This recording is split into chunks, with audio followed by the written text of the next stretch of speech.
Keith routed this panel for me, and I've indicated the dimensions here on the panel. It's a 3 millimeter thick clear plastic panel that I got from Amazon.com, and everything is very well centered. As you can see, the holes at the bottom are slightly larger than the screws that will be used to hold them in order to allow me to make fine adjustments on the position of the panel. Okay, so right now I've taken off the plastic sheeting from the panel, and I've overlaid it on top of one of the two LED panels. The two LED panels, I've taped them together in the middle here, and I've run electrical tape down the sides.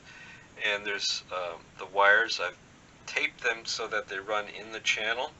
You'll need to make sure they're offset from the other wires from the other two panels that are going to be running in the same channel. And I've positioned these wires to the one side of the vertical channel over here.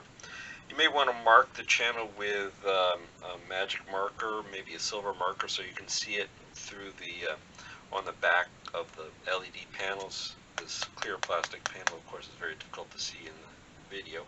But anyway, you need to make sure that both panels will fit on top of this plastic plexiglass and not have any significant bumps because of the wires overlapping. And that's the key, is to try to make this thing as flat as possible. I've also numbered the panels 1, 4, and they're upside down relative to each other. This is the position 0 of the panel 1, and this is position 0 of panel 4. Make note of the colors of the data wires so that you know how to wire them to the Arduinos when we get to that point. That's all you need to do at this point. The panel is now glued to the plexiglass sheet, and I used this kind of Loctite glue here. It's a vinyl plastic glue. I applied the glue to the LED panels themselves and then accurately positioned them on the plexiglass panel. Plexiglass panel is slightly wider than the LED panels.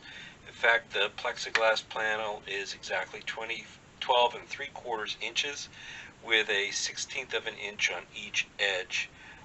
That's slightly larger than the panel sizes. That allows for a little bit of protection of the edges of the panel.